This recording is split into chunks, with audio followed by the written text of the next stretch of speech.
Chapter 6 American Spooks. Ghosts, spooks, poltergeists, and phantoms are part of America's past and present. Halloween is the festivity of ghosts and the supernatural, and as you know, it is celebrated on October 31st.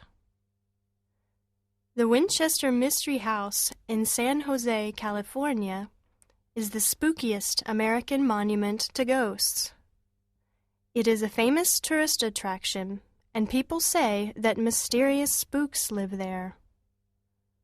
Sarah Winchester was part of the rich Winchester family. The family made Winchester rifles in the 1800s. During the 19th century, these rifles killed many people. When Sarah Winchester's husband and baby daughter died, she was very unhappy. Strange things were happening to her. She went to a psychic expert and asked for help. The expert told her, "The spirits of the people killed by a Winchester rifle are angry with you. They want revenge." "What can I do?" Mrs. Winchester asked. The expert answered, "The spirits want you to build a big home for them. You must follow all their instructions, and you cannot rest. You must work 7 days a week." Mrs. Winchester bought a house in the country. For 38 years, she built a home for ghosts. She and the workmen worked 7 days a week. She lived in the haunted house, and every evening she wore a long blue dress and had dinner and secret meetings with the ghosts. They gave her instructions for building the strange house. Every night she slept in a different bedroom. Today, the Winchester Mystery House has 160 rooms and is similar to a maze. There are stairs that go nowhere, doors that open onto walls, and a window in the floor. 13 was a favorite number of the ghosts because there are 13 bathrooms and all the stairs have 13 steps. Nathaniel Hawthorne was born in Salem, Massachusetts in 1804. He was a famous American writer. His grandfather was a judge at the Salem witch hangings. He was very interested in ghosts, evil spirits, and demons. Every evening after work, Hawthorne went to the Athenaeum Library to read the newspaper. Reverend Harris went to the Athenaeum Library too. He was an old minister of the church. Hawthorne saw Reverend Harris every evening for many years, but they were not friends. One evening, a friend of Hawthorne said, "Reverend Harris died last week." "What? Are you sure?" Hawthorne asked. "Yes, of course." His friend answered and went away. "How is that possible? I saw Reverend Harris at the library this evening and all last week," Hawthorne thought. For many weeks, Hawthorne saw Reverend Harris at the library. He sat in his usual chair and read the newspaper. But the other people at the library could not see him. Hawthorne said nothing to the others. He was afraid to talk to the ghost. He was also afraid to touch it. After about a month, the ghost started looking at him. "Why is Reverend Harris's ghost looking at me?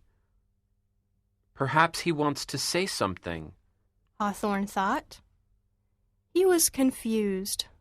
He saw the ghost and did not know what to do. One evening he went to the library and Reverend Harris's chair was empty. Hawthorne never saw the ghost again. For years he thought, "Why did I see Reverend Harris's ghost? Why didn't the other people see him?" Hawthorne thought about Reverend Harris's ghost for a long time, but he was never able to solve the mystery. The White House in Washington, D.C., is also a haunted house. The ghosts of assassinated American presidents haunt it.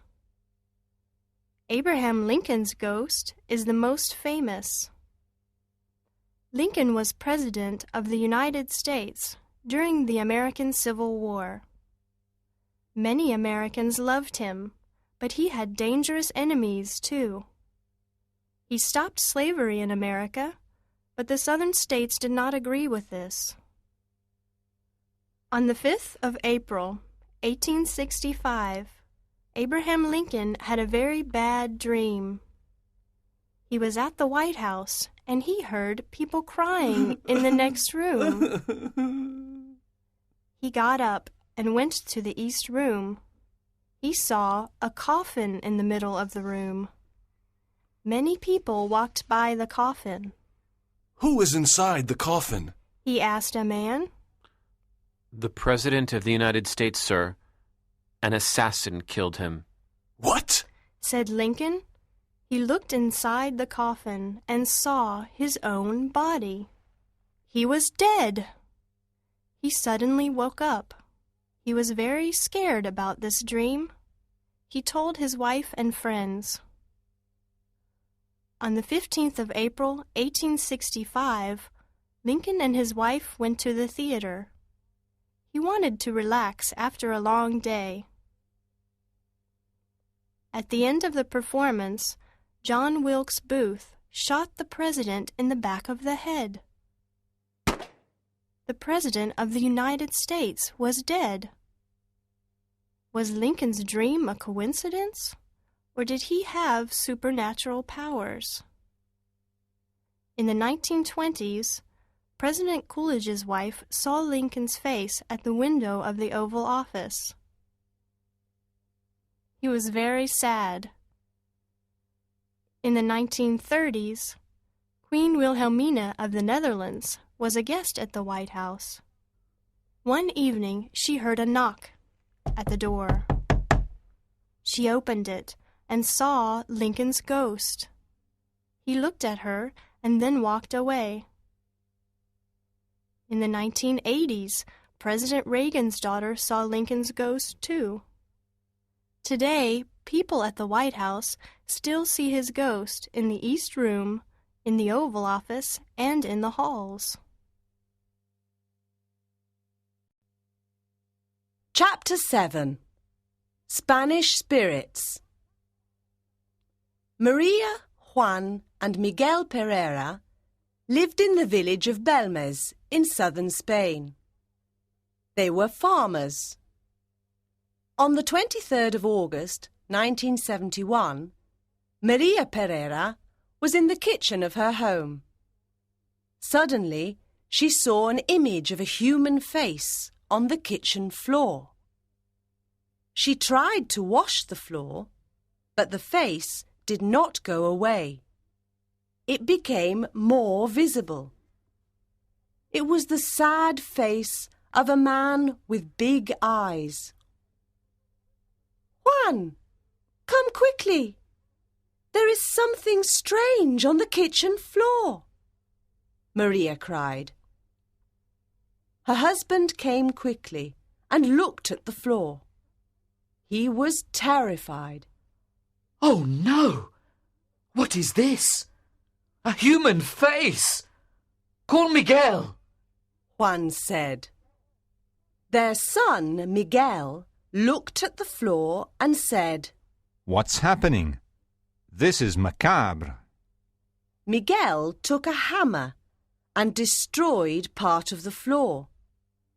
But soon after, another face appeared, and then another. Miguel destroyed another part of the floor.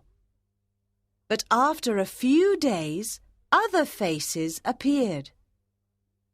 There were faces of men, women, and children of different ages. Sometimes small crosses appeared too. At other times, Parts of the body were visible. A woman's hand with a flower. Soon everyone in Belmez knew about the mysterious faces. People came from other parts of Spain to see them. Many psychic experts were interested too. Professor de Argamosa of the University of Madrid started studying the faces. He also studied the chemical composition of the floor, but he found nothing unusual. Professor de Argamosa discovered that in the 17th century the governor of Granada executed 5 people in Belmez. But this was not a complete explanation, because there were more than 5 faces. Workmen started digging under the Pereira's house. They found many skeletons under the kitchen floor. 2 skeletons were headless. Was this an old cemetery? Yes, it was. In the past, there was a cemetery in the same place as the house.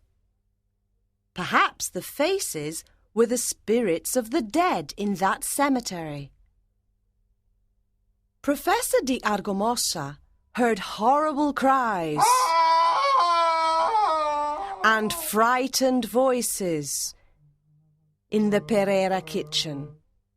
He made a recording of the cries and voices. He could also hear words in Spanish. Experts from other countries went to Belmez to study the mysterious faces. The psychic expert, José Martínez Romero, wrote a book about them. But no one has an answer yet. Chapter 8. Literary Ghosts. Ghosts and the supernatural are part of literature. Let's meet some famous literary ghosts. William Shakespeare used ghosts in several of his plays. In Hamlet, the castle guards see the ghost of Hamlet's father one night. Then the ghost speaks to Hamlet and tells him terrible things about his murder. Shakespeare's play Macbeth begins with 3 ugly witches. They tell Macbeth and Banquo strange things about their future. Later on in the play, Banquo's ghost appears at a banquet table and scares Macbeth. In Richard III, the sad ghosts of 2 boy princes appear to King Richard. He murdered them earlier in the play. In Julius Caesar, Caesar's ghost appears to remind Brutus of his crime. The American writers, Nathaniel Hawthorne and Edgar Allan Poe, were very interested in the supernatural and in spirits. Their stories often talk about ghosts, evil spirits, and demons. In Poe's stories, death and the supernatural are often present. In Eleanora, 1842, the ghost of Eleanora returns to give a message to the narrator. In Hawthorne's novel, The House of the 7 Gables, unhappy people and strange spirits live in an evil old house. His short story, Young Goodman Brown, 1846, talks about a young man and his adventure in the forest with witches and the devil. Charles Dickens's A Christmas Carol, 1843, is a complete ghost story with 4 ghosts. Jacob Marley and the ghosts of Christmas Past, Christmas Present, and Christmas Yet to Come. The ghost of Jacob Marley is an important character of the story. Wilkie Collins was a writer and a friend of Charles Dickens. He was the father of the modern mystery story. He also wrote a complete ghost story called The Haunted Hotel, 1879. At the end of the 19th century, the ghost story became a literary form. The Canterville Ghost, 1887, by Oscar Wilde, is an excellent example of a humorous ghost story. The ghost makes friends with one of the characters of the story. In The Turn of the Screw, 1898, Henry James created a macabre ghost story about 2 evil ghosts and their 2 young victims. A very frightening tale.